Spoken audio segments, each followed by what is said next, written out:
Селям алейкум, хайрлах шамлар. Витаю в эфире телеканала АТР. Вы смотрите информационно-аналитическую программу «Бугунь». В студии для вас работаю я, Гульсум Халилова, и следующие 2 часа в этой студии с гостями, которые подключатся к нам в эфир. Мы обсудим основные новости и события на 111-й день героического сопротивления Украины, украинского народа, всего свободного и цивилизованного мира российскому фашизму. Я напомню, что мы работаем в прямом эфире. На экраны ваших телевизоров режиссеры периодически выводят номера телефонов.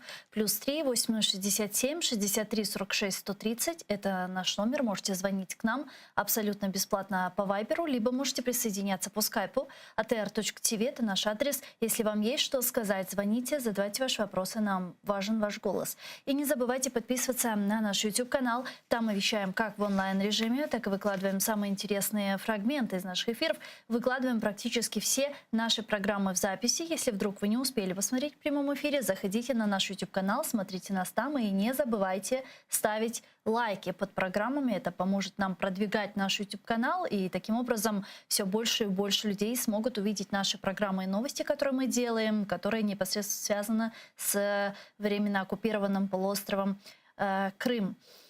Ну а я же рада представить гостя, который присоединяється к нашому ефіру. Це Юрій Подорожній, експерт Українського центру суспільного розвитку. Пане Юрію, вітаємо вас. Слава Україні. Селям алейкум. Героям слава, радий вас бачити, не дивлячись на таку перерву, і зрозуміло, з яких причин. Взаимно. Дякуємо дуже, пане Юрию, что нашли время и подключились к нам в эфир. Вот с какой новости я хотела начать нашу с вами беседу. Сегодня президент Украины Владимир Зеленский обратился для представителей датских средств массовой информации.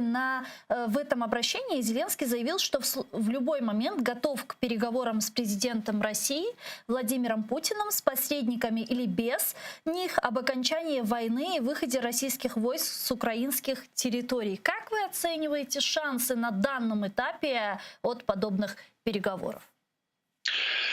Ну, давайте говорити про те, що сенсу в таких перемовинах немає. Насправді Україна не готова поступати сьогодні жодними територіями. Росія не готова вже захоплені території, так би мовити, звільнити за будь-яких обставин, я маю на увазі в мирному, в якомусь перемовному процесі. Чому президент України робить такі заяви?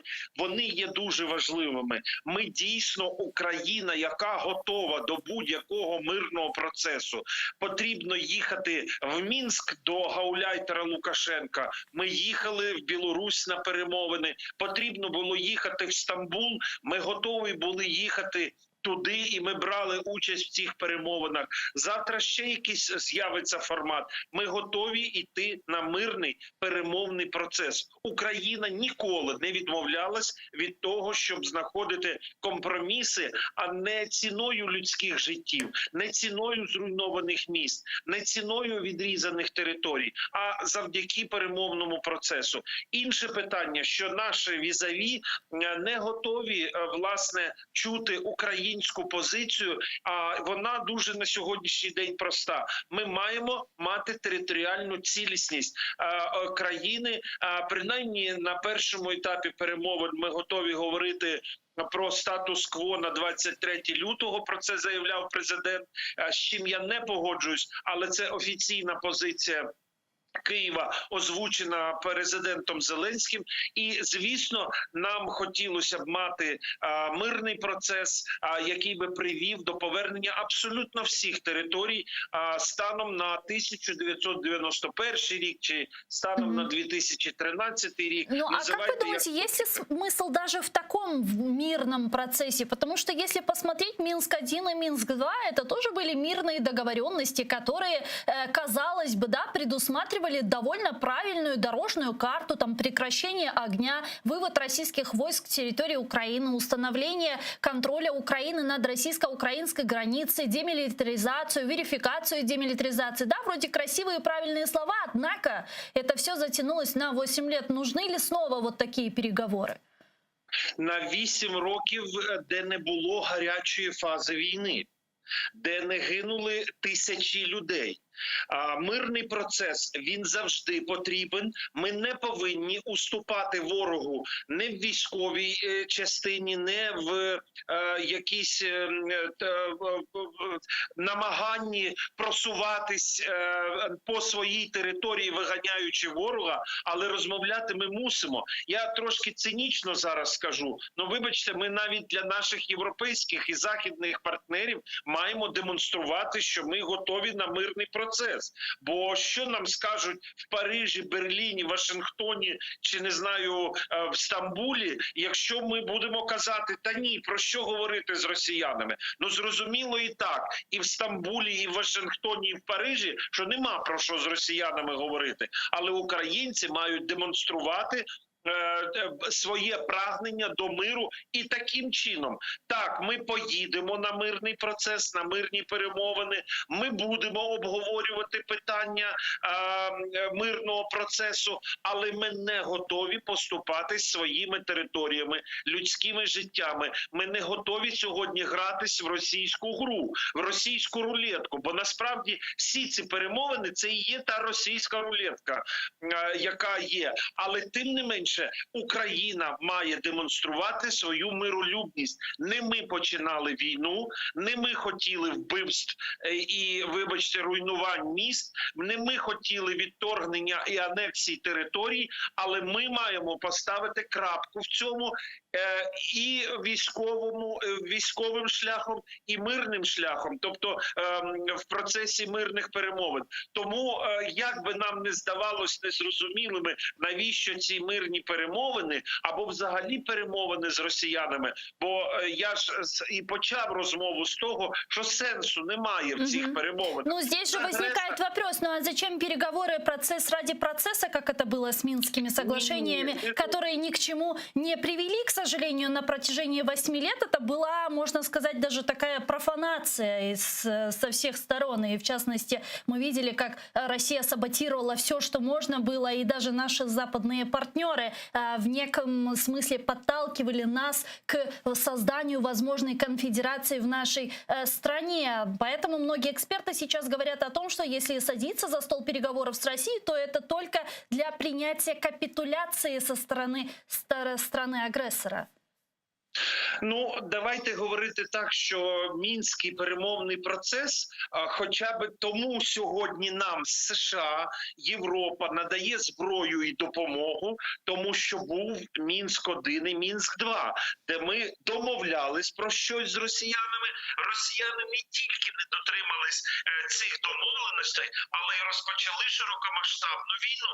Вибачте, сьогодні навіть у прихильників Росії на Заході немає козирів, якими вони можуть бити і, так би мовити, регулювати політику в своїх країнах. Нема вже що сказати. Але, тим не менше, ми маємо брати участь в перемовному процесі, хоча б тому, що нам потрібно з росіянами говорити про обмін військовополоненими, про обмін пораненими, про гуманітарні коридори. Ви пригадайте, наскільки складно було вивозити людей з Маріуполя і без перемовного процесу, без процесу, коли весь світ вмовляв Росію відкрити ці коридори, вчергове продемонструвати, що вони не дотримуються жодних домовленостей, але, на жаль, іншого шляху нема. Україна не має показувати, що вона країна агресивна і зацікавлена в війні. Ми зацікавлені в перемозі, і це є наш мирний процес. А сідати за стіл перемовин з Російською Федерацією і говорити ми змушені, тому що маємо підкріплювати наших союзників на Заході, в США, в Франції, в Німеччині, в Італії, врешті-решт, в тій же ж Туреччині, підсилювати нашу позицію тим, що Україна хоче перемовин, але подивіться, що робить Росія и каким чином она себя поводит. Ну вот если мы говорим о переговорном процессе и предположим гипотетически, что мы возвращаемся к границам 24 февраля 2022 года, и оттуда уже начинается переговорный процесс, как, впрочем, и было озвучено во время стамбульских переговоров, здесь есть очень много рисков. Здесь есть риск того, что если снова будут там Крым либо Донбасс обсуждать 15 лет, а такая цифра прозвучала, то на протяжении этого 15 лет наши западные партнеры все же, российская ведь пропаганда и российский истеблишмент не дремлет, да, то есть они попытаются, продолжат покупать западных партнеров, западный истеблишмент попытаются каким-то образом ослабить санкции в отношении России, а время идти будет, и времени у нас нет, потому что такое 15 лет? Это продолжение милитаризации оккупированного полуострова, оккупированных территорий, это продолжение репрессий в отношении коренного народа, это ассимиляционная политика, это изменение демографической ситуации полуострова. То есть так или иначе этого времени у нас нет, и оно будет играть против нас, разве нет? Абсолютно з вами погоджуюсь, і я в своїх попередніх словах казав, що я противник історії про повернення до статусу кво 23 лютого 22 року. Я противник взагалі цих розмов. Але хочу сказати, незалежно від того, противник я чи прихильник цих розмов, я прекрасно розумію, що Путін навіть на такий варіант не погодиться.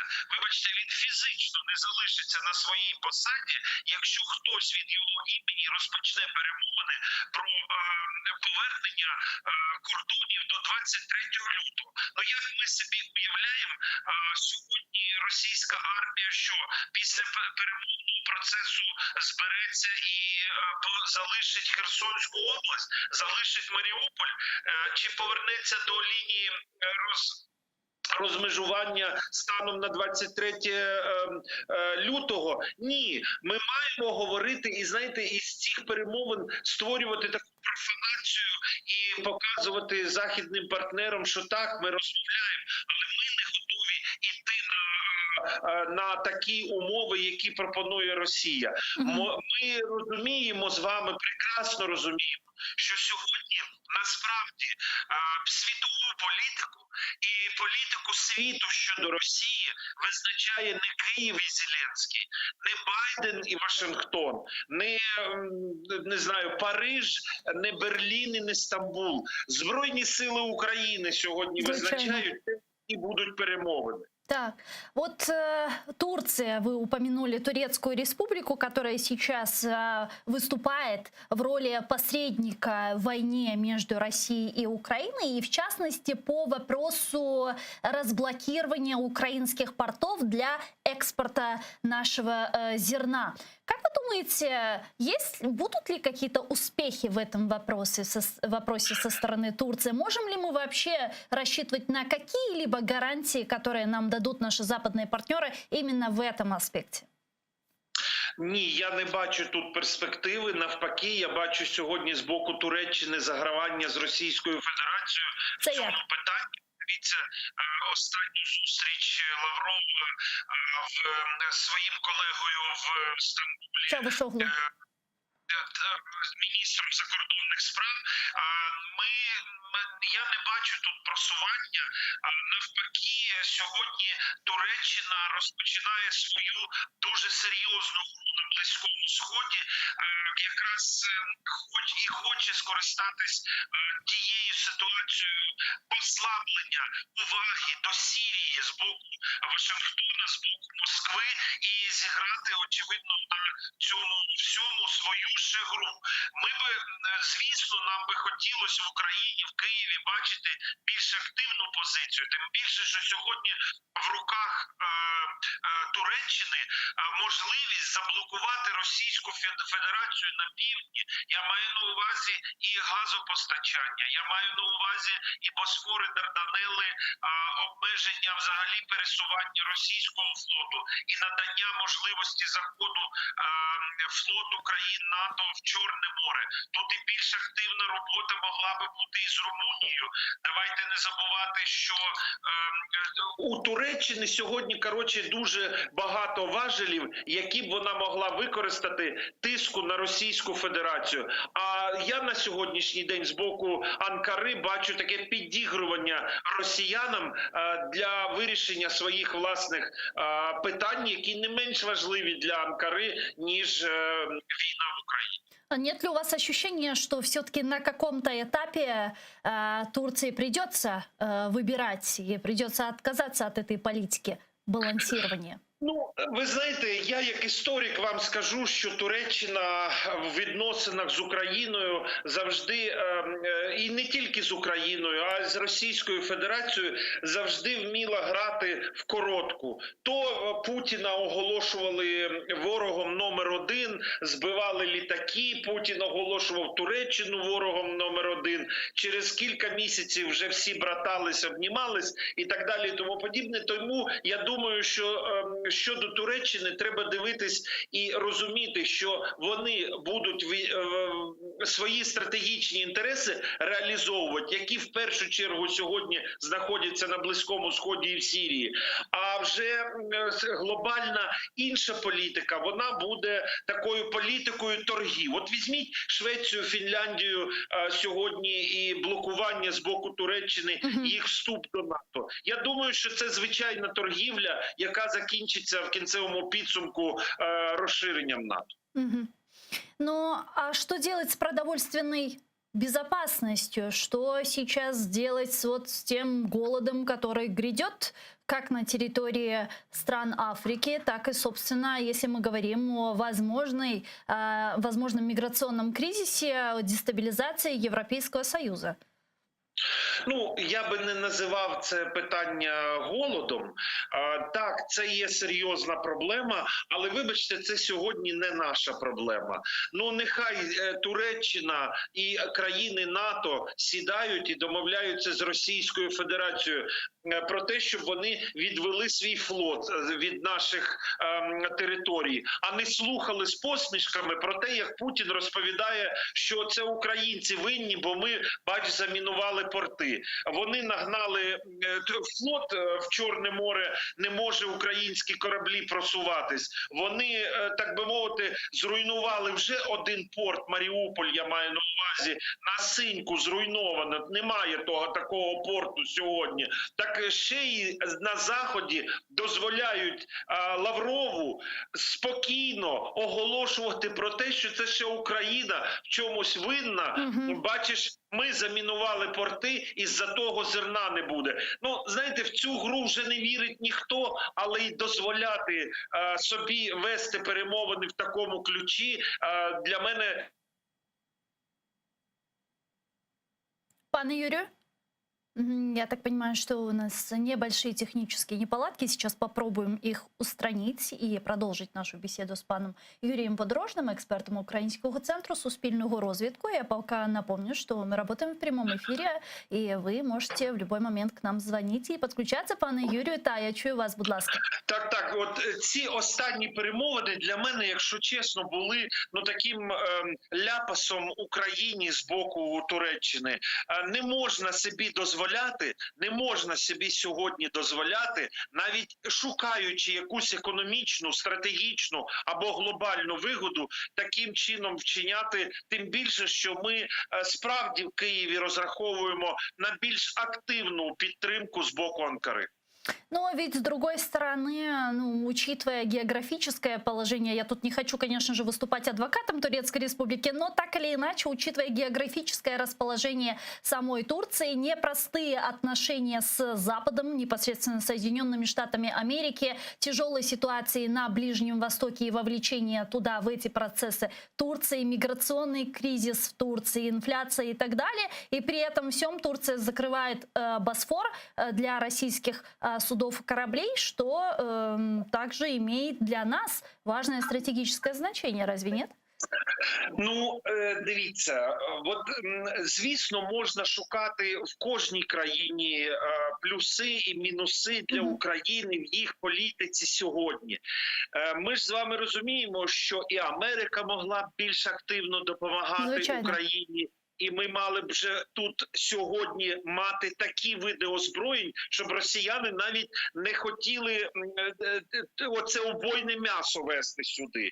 Нам, звісно, хотілося б і з боку Німеччини більш активну позицію, яка найбільш критикована сьогодні в Україні з її точки зору. Але якщо подивитися з точки зору цих країн, всіх, які сьогодні нам допомагають, вони справді роблять найбільше більше з того, що коли-небудь робили в допомозі іншим країнам. Та ж Німеччина, яку ми з вами критикуємо, дійсно передає 1/5 всього озброєння, яке в неї є. Ну, принаймні оголошує про те, що передасть. Дійсно, Туреччина закрила. Дуже важливо, хто розуміється на стратегії, на глобальній політиці, дуже прекрасно розуміє, що це означає закрити прохід по Босфору і Дарданелам. Так, але ми в Україні будемо сьогодні наполегливо нашим партнерам нагадувати, що треба робити ще більше. Інакше ця війна, яка сьогодні є в Україні, вона може перекинутись в інші країни, що призведе до цепної реакції і, вибачте, Третьої світової війни, ризик якої ще ніхто не відміняв. Чи ніхто не відміняв ризик застосування стратегічної ядерної зброї з боку Російської Федерації? Чи хтось хоче сьогодні, в Анкарі буде хтось сидіти і розмірковувати про зерно, про Африку і про надання зброї і закритий Босфор і Дарданели, якщо по Києву будуть випущена ядерна зброя і тут буде ядерний вибух? От про це, напевно, сьогодні треба думати, і яким чином задушити Російську Федерацію таким чином, щоб в кінцевому підсумку вони навіть не думали собі про можливість застосування ядерної зброї чи якоїсь іншої зброї, як в Україні, так і по всьому світу. Ну вот, кстати, как раз и противоположный аргумент артикулируют западные наши партнеры. Не только они говорят, что как раз если загнать эту крысу в угол, вот именно тогда она и применит это тактическое ядерное оружие. Что вы на это скажете? Ну, це щур, вибачте, за переклад, бо криса звучить якось краще, звісно. Так от, Російська Федерація, насправді, сьогодні є непередбачуваним партнером. Ну, скільки з 2014 року нам розказували, а ви давайте ще підпишіть от таке, і тоді Російська Федерація заспокоїться. А ви не починайте війну в Криму і не стріляйте там, почекайте, бо війна може початися. Ми розрулимо потім на дипломатичному рівні це. А давайте хай Російська Федерація там на Донбасі оці ЛДНР утворює. Почекайте, ви там крепко не воюйте, підписуйте Мінськ, і щоб тільки війна закінчилась. Досить Російській Федерації поступатися в тих чи інших питаннях. Бо росіяни сьогодні, Путін в останньому виступі, здається, вже не приховуючи, вже перестав говорити про фашистів і бандерівців. Він просто розповідає, сідає, що на його долю випала історична місія повертати території. Вже ніхто про фашистів і бандерівців не говорить. Просто треба повертати території. Яким чином вони це будуть робити? Ну, сьогодні для росіян немає значення. І я думаю, що це розуміють політики і на Заході. И на Сходе такого. Кстати, по поводу западных политиков, некоторые средства массовой информации, непосредственно итальянская газета «Ла Стампа» недавно сообщила, что премьер-министр Италии Марио Драги, канцлер Германии Олаф Шольц и президент Франции Эммануэль Макрон посетят Украину 16 июня. Я напомню, что этот визит должен состояться, если я не ошибаюсь, накануне принятия решения Европейской комиссии, относительно предоставления Украине статуса кандидата страны Европейского Союза. Вот каковы ваши ожидания от этого визита? Потому что здесь уже многие эксперты снова разделились на мнения, зрада, перемога и так далее. Некоторые говорят, что вот представители этих стран приедут уговаривать Украину пойти на Минск-3 в обмен или на то, что Европейская комиссия примет должное и нужное Украине решение. Ну, давайте говорити про те, що про цей візит ніхто не хоче говорити. Шольца як там не допитують, ледь не під тортурами журналісти допитують, чи він поїде до Києва. Він мовчить, нічого не хоче розповідати з цього приводу. Мені цей візит не подобається, звісно, тому що візит в складі 3 лідерів держав, канцлера, прем'єр-міністра і президента, звісно, він буде такий, знаєте, лайт-пропутінський візит. Тому що вони, звісно, будуть вмовляти Зеленського піти на перемовини, які дадуть можливість зберегти обличчя власне президенту Путіну. А зберегти обличчя, очевидно, за рахунок поступок нашими територіями. Ну, ви знаєте, якщо б такий візит був там в січні чи в грудні минулого року, я б ще щось переживав би і хвилювався. Очевидно, з якими аргументами не приїдуть ці країни до президента Зеленського, відповідь буде однозначна. Сьогодні президент Зеленський не зможе підписати жодного паперу, який буде поступатись і територіями або нашими національними інтересами, хоча б тому, що йому цього не пробачить ніхто в країні. Вибачте, а жертви тоді навіщо були? А навіщо ми 100 з лишнім днів ведемо війну? А навіщо ми дали можливість росіянам обстрілювати ракетами там і так далі, і так далі? Тому цей візит, я думаю, якщо він навіть відбудеться ще й напередодні такого важливого засідання в Євросоюзі, все одно президент Зеленський не буде обмінювати кандидатство на вступ Європейського Союзу, наприклад, на Херсонську область. Бо, вибачте, по-іншому ж питання не буде стояти. Так, тому звичайно. куди б вони не їхали, щоб не збирались говорити, навряд чи в них буде можливість вмовити Зеленського на щось. Дякую вам дуже, пане Юрію. Чохсавлено, что наше время и подключились к нам в ефір. Слава Україні! Героям слава! Юрій Подорожній був з нами на прямому зв'язку, експерт Українського Центру суспільного розвитку. А пока мы ждем соединения следующего гостя, военно-политического обозревателя из Одессы Александра Коваленко, хотелось бы отметить, что советник главы Офиса президента Михаил Подоляк призвал министров обороны, которые соберутся в Брюсселе 15 июня, принять решение в пользу скорейшей передачи оружия Украине. Цитирую: «Каждый участник формата «Рамштайн» должен закрыть глаза и представить мир, в котором Россия победила. Утренние ракеты с круассаном, ночные сирены колыбельным, исчезновение городов с тысячелетней историей. Этот мир станет реальностью, если сохранить текущие темпы снабжения оружием. Ждем решения». Конец цитаты. Напомню, что 15 июня планируется заседание встречи контактной группы министров обороны по вопросам обороны Украины. Это так называемый «Рамштайн-3». Первая встреча группы поддержки Украины на уровне глав оборонных ведомств состоялась 26 апреля на авиабазе «Рамштайн» в Германии. В ней приняло участие более 40 стран. Также на ней принимал участие министр обороны Украины Алексей Резников. Вторая же встреча была 23 мая. И Михаил Подоляк, учитывая предстоящую встречу в Брюсселе, заявил, что Украине для паритета в оружии с Россией нужны 1000 гаубиц калибра 155 мм, 300 реактивных систем залпового огня, 1500 танков, 2000 единиц бронетехники и 1000 дронов.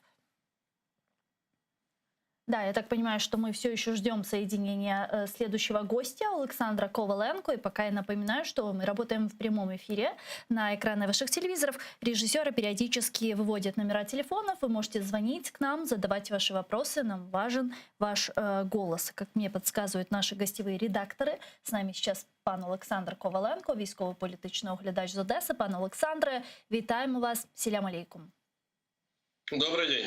Добрый день. Пане Александре, я только что зачитала цитату советника главы Офиса президента Михаила Подоляка, который сказал о необходимости предоставления Украине вооружения для паритета с Россией. Непосредственно речь идет о предоставлении нам РСЗО. Вот какая сейчас последняя ситуация, обстановка на фронте, на чьей стороне сейчас преимущество в военном плане? Расскажите нам подробнее, пожалуйста.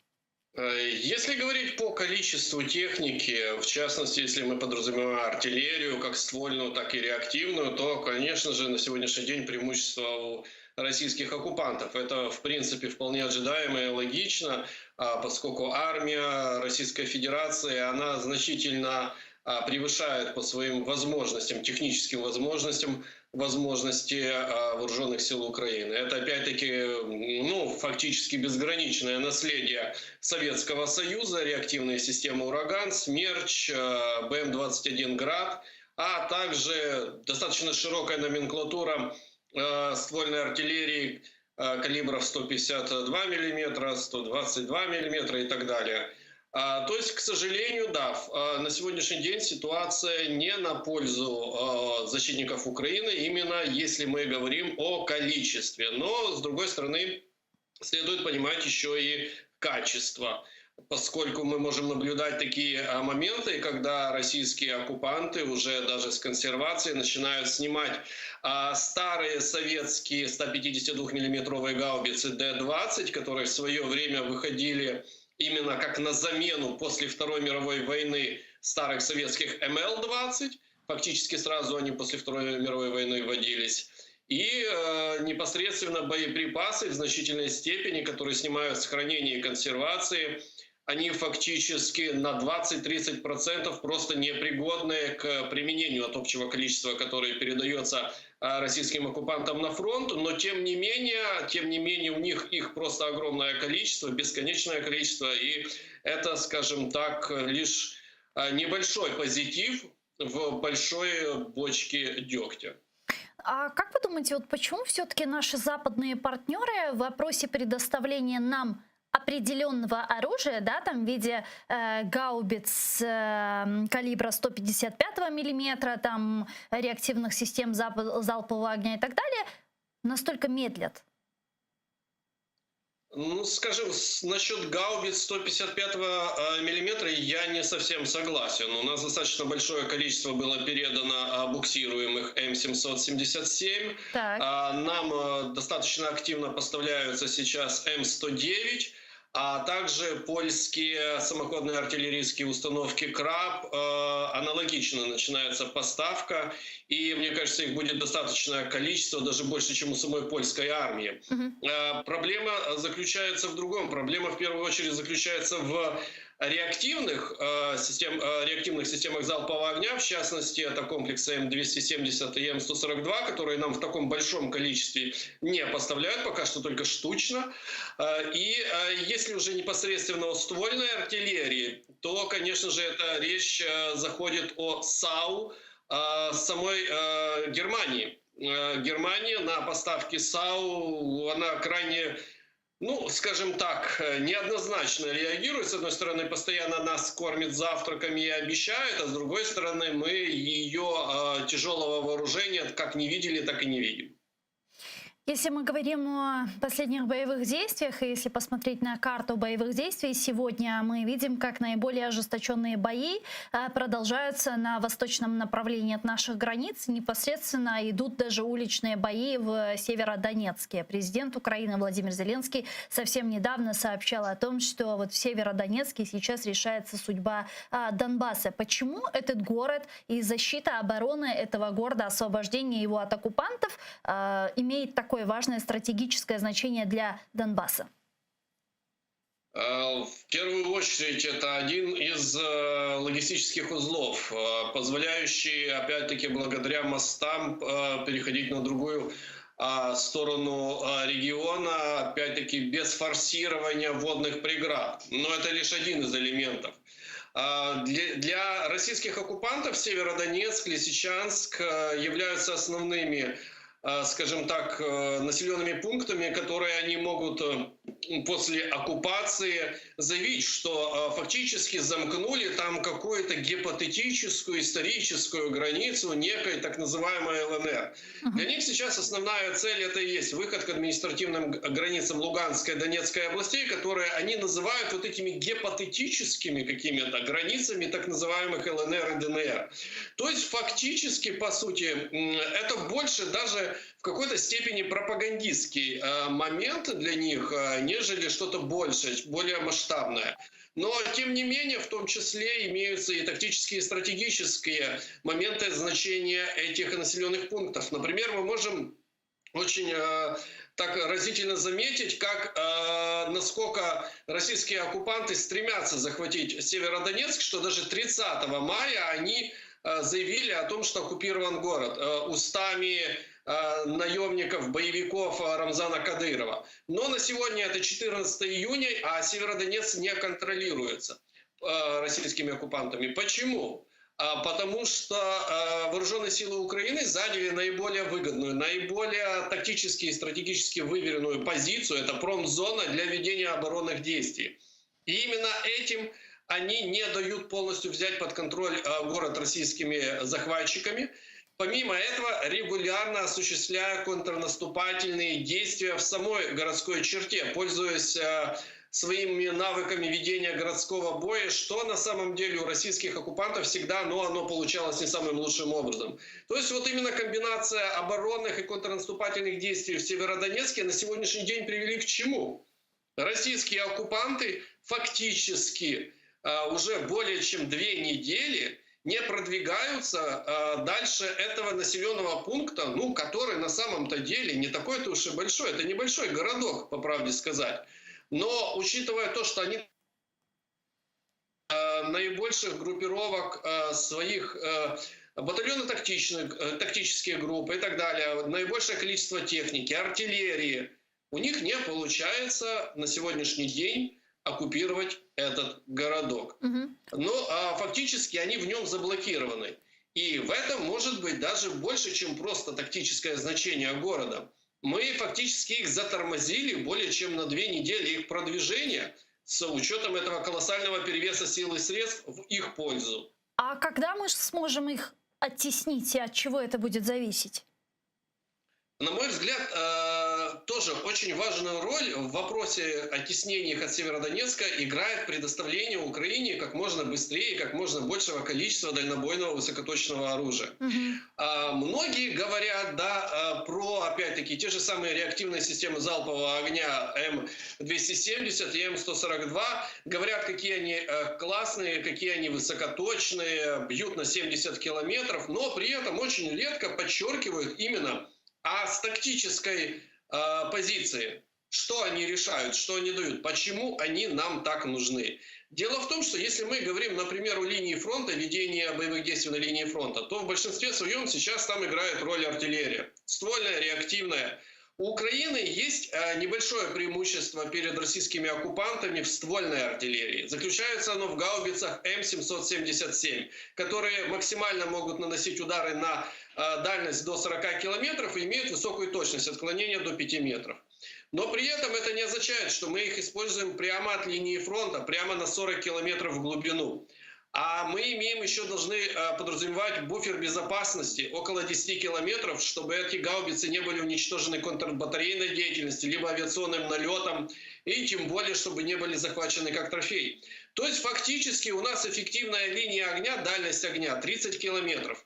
Эффективная дальность высокоточного огня. И российским оккупантам это прекрасно известно, и поэтому они сосредотачивают свои пункты управления, командные пункты, основные склады с горюче-смазочными материалами, боеприпасами, техникой, личный состав стараются в пределах за 30 километрами. Поскольку понимают, что в пределах 30 километров от линии фронта это фактически уже уничтоженный объект.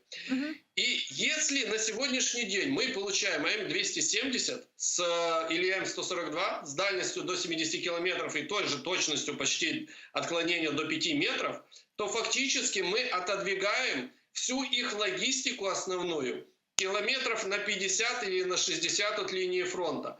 Все, что находится на расстоянии ближе, будет высокоточно уничтожаться. Достаточно быстро, достаточно точно, достаточно основательно. И именно это станет коренным переломом. Ведь, по сути, тогда у них распадается вся уже налаженная за эти 3 месяца логистическая схема, логистическая связка между фронтом, пунктами управления, обеспечением и так далее. Получается, сейчас на данном этапе нам всего лишь нужно оружие со стороны наших западных партнеров, то оружие, которое мы сегодня требуем. Однако первый заместитель министра обороны Украины Анна Малер сообщила, что Запад отправил Украине лишь 10% оружия по своим заявкам. Вот такая ситуация. Как вы думаете, в чем причина? Почему так всего лишь 10%? Я все же на это смотрю более оптимистично. Почему? Потому что сейчас основная масса вооружения, которая необходима Украине, оно отправляется в первую очередь морским путем. Если раньше мы наблюдали, как постоянно летали до полномасштабного вторжения в Киев военно-транспортные самолеты с ПТРК «Джевелин», «Энлау» и ПЗРК «Стингер». А затем, как в Польшу летали военно-транспортные самолеты уже с поставками после полномасштабного вторжения и с транспортировкой в Украину соответствующих грузов, то сейчас военно-транспортной авиации то количество вооружения, которое нам необходимо, боеприпасов, техники, не переправить. Это логистически, просто нереально. Поэтому используется в первую очередь ресурс ВМС, военно-морских сил Соединенных Штатов. А это, опять-таки, тоже достаточно продолжительный период. Погрузить на соответствующее судно всю эту технику, отправить, опять-таки, это не менее 2 недель пути, а то и больше. Все зависит от ситуации, штормы, маршруты, скорость движения, огромное количество есть факторов.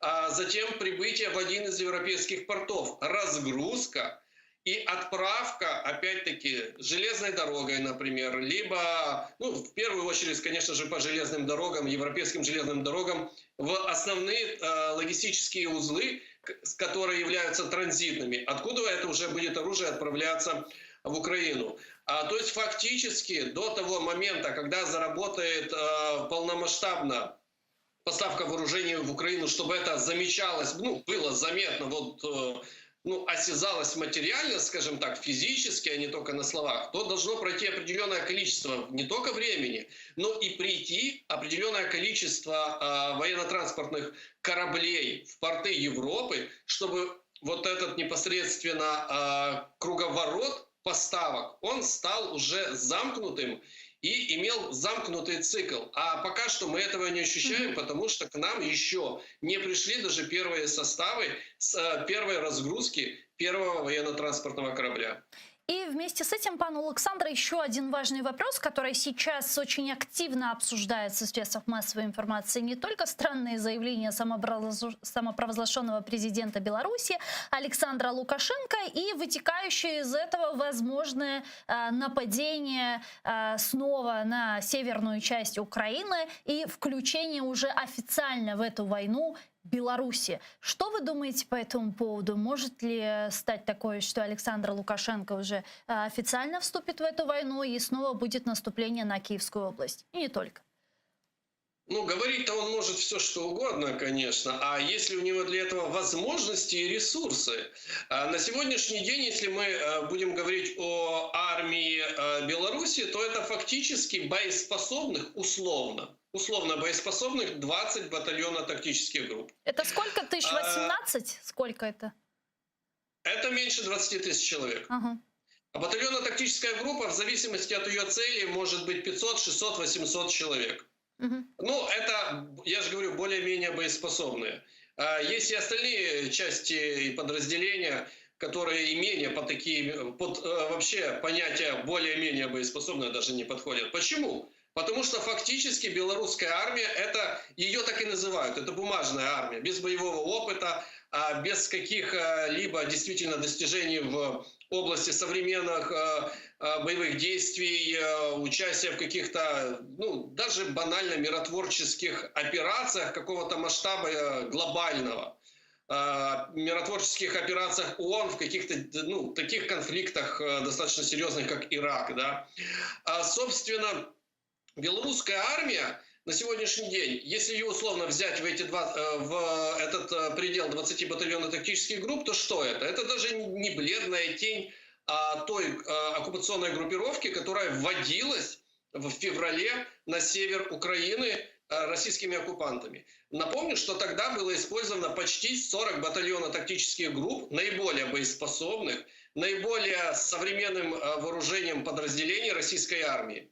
Просто сравнение. 40 батальонно-тактических групп российских оккупантов, которые не смогли фактически удержать Киевскую, Черниговскую, Сумскую область, не говоря уже даже о гипотетическом штурме Киева, на что необходимо было бы не менее еще дополнительных 20-30 БТГ. А в данном случае Лукашенко какими-то такими недвусмысленными намеками обращается в адрес Украины. Это было бы самоубийственно. Даже скажу больше.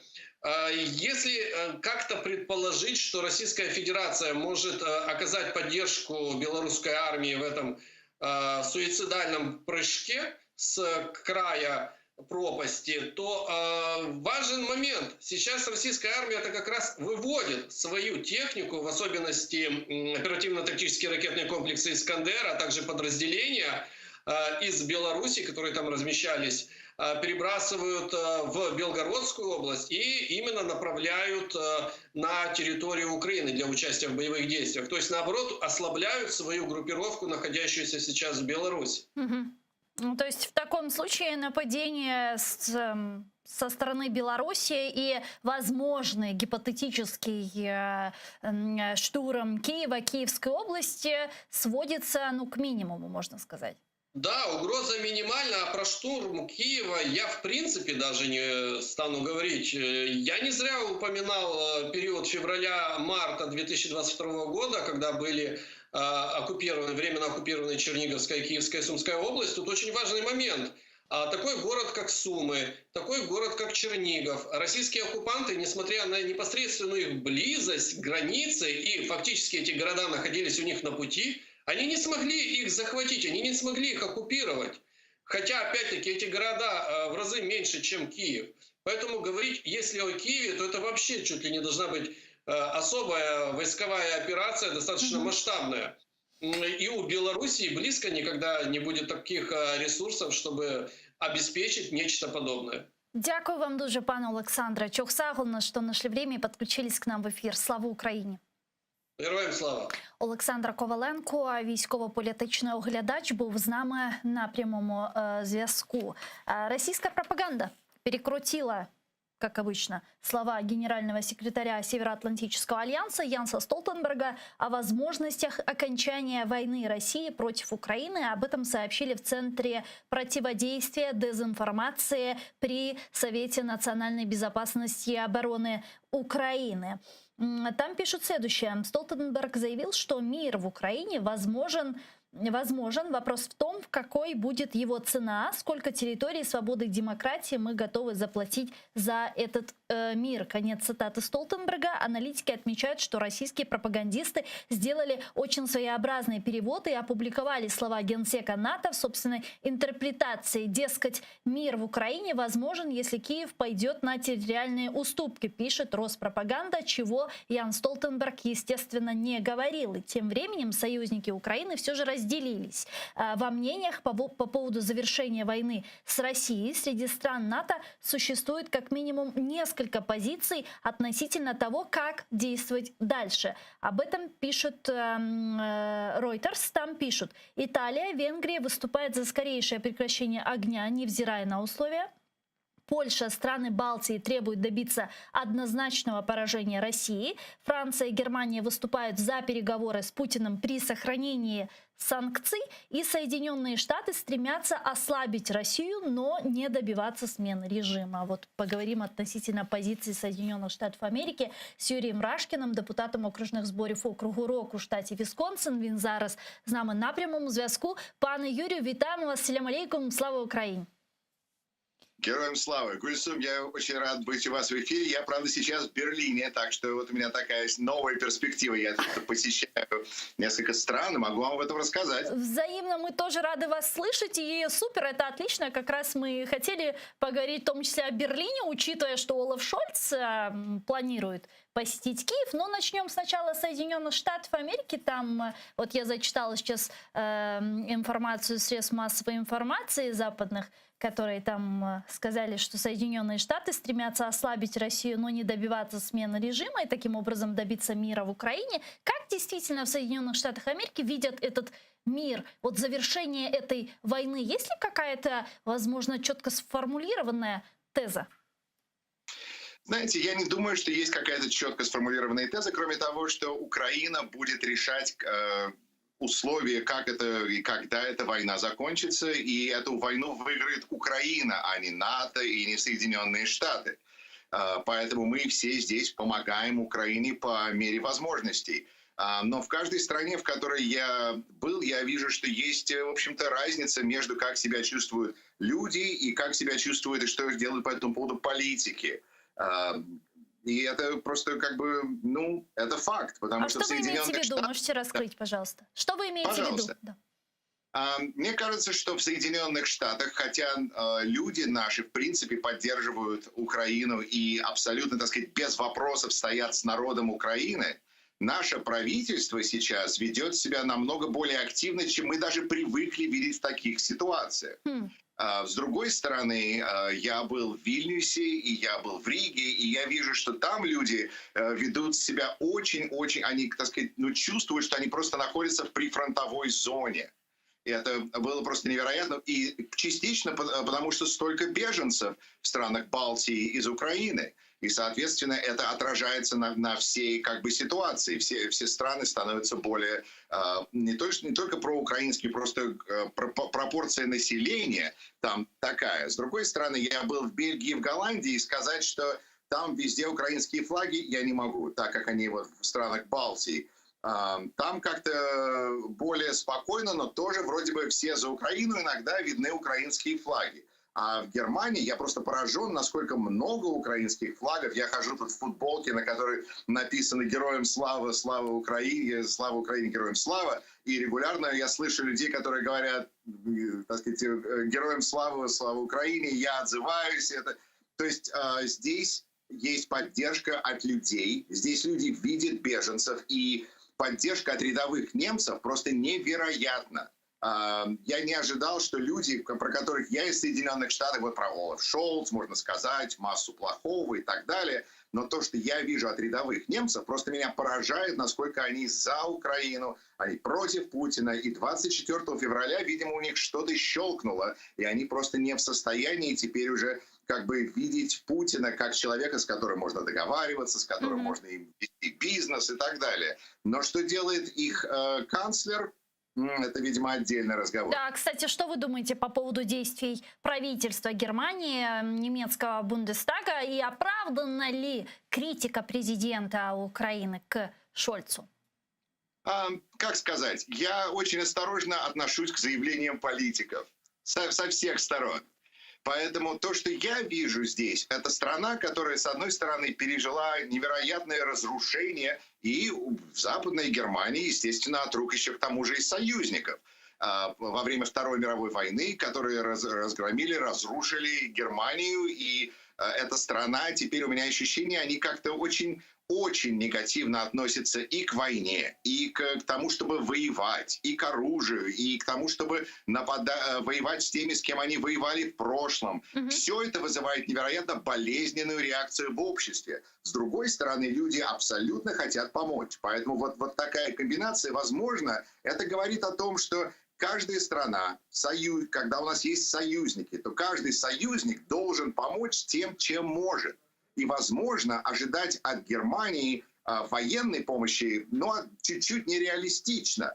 Возможно, они могут помочь, и они уже помогают другим способом. Но, с другой стороны, когда люди сюда приезжают, и они жалуются на то, что бюрократия, ну, извините, на это жалуются все немцы, на то, что здесь невероятная бюрократия. Но я был в центре беженцев в Дюссельдорфе, где замечательные люди работают с беженцами из Украины, которые появляются каждый день. Там прошли тысячи людей через этот центр в Дюссельдорфе. Это достаточно далеко. Но люди из Украины по всей Европе. И я знаю, что, например, клуб в Дюссельдорфе, просто вот немецких Rotary Club, собрал что-то 6 миллионов евро для Украины. То есть люди жертвуют, люди приносят вещи, люди помогают украинцам, которые здесь оказываются, им находят квартиры, им находят места в детских садах, на которые немцы стоят годами в очередях.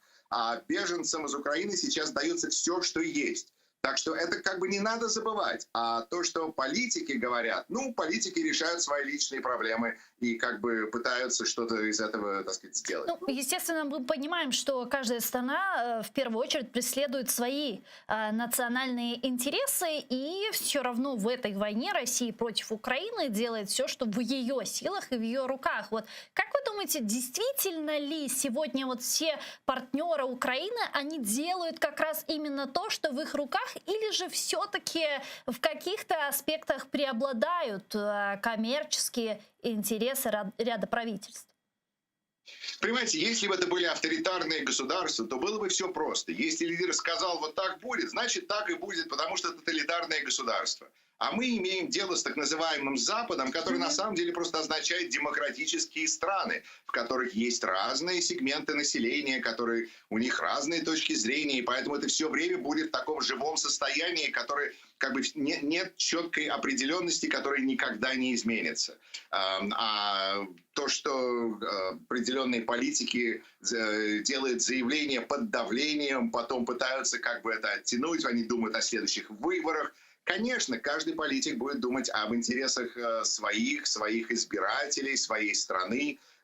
Знаете, я помню, когда я был в горсовете города Джейнсвилла, и мы приняли план развития на следующие 30 лет, и к нам пришли люди из соседних городков и сказали, ваш горсовет думает только о вашем городе. Ну да, это то, что мы и должны делать. Вот, кстати, по поводу выборов. Сегодня спикер Белого дома Карин Жан-Пьер на брифинге сообщила, что президент Соединенных Штатов, действующий Джозеф Байден, планирует баллотироваться на второй срок на выборах 2024 года. Как вы думаете, какие шансы у Джо Байдена и возможный украинский успешный кейс? Увеличат ли его шансы? Вы знаете, мне кажется, что внешняя политика не решает результатов на американских внутренних выборах. Более того, когда идут выборы, то президенту вообще даже не рекомендуют покидать страну в этот год, чтобы не показать, как он занимается другими проблемами. Надо показать, что он занимается именно своими проблемами. Если бы выборы были сейчас, то исход был бы, наверное, очень печальным для Джо Байдена. Но поскольку выборы не сейчас, они будут в 2024 году, то мы опять же смотрим на исторические прецеденты. И очень часто президенты, которые не были так популярны после первого года, легко переизбирались на вторую каденцию. Так что мы такое встречаем и с Клинтоном, и с Бушем младшим. Да и Буш старший, возможно, выиграл бы, если бы там у него не было независимого Росбюро, который все смешал. Так что, так сказать, это еще очень может хорошо кончиться для Джо Байдена. Конечно, вопрос в том, что ему может быть к концу его второй каденции ближе к 90, чем к 80. Но, например, в той же Германии был Конрад Аденауэр, который был канцлером, да, ему было там 80 с чем-то. Да и Трамп, в общем-то, если посмотреть на оппозицию, тоже, в общем-то, не молодежь. Поэтому вот такая у нас ситуация. И очень возможно, что Трамп мог бы хорошо себя показать на выборах, но именно против Байдена, у Байдена будут более хорошие шансы выиграть против Трампа, потому что он как раз тот, которого можно противопоставить Трампу. Трамп это хам, это нахал, это человек, который нарушает законы, который, так сказать, а Джо Байден, наоборот, такой приличный пожилой джентльмен, который ведет себя с эмпатией. Трамп не знает, что это такое. Но есть еще время. Будем следить за развитием событий. Дякую вам дуже, пане Юрію. Чого що наше время підключились к нам в ефір. Юрій Рашкін був з нами на прямому зв'язку, депутат окружних зборів округу Рок у штаті Висконсина. Я с вами не прощаюсь. Мы сейчас переходим на информационную программу «Заман». Наши журналисты подготовили самые последние актуальные новости для вас. А после мы вернемся в эту студию и продолжим наш эфир. Не переключайтесь. Коршкенч.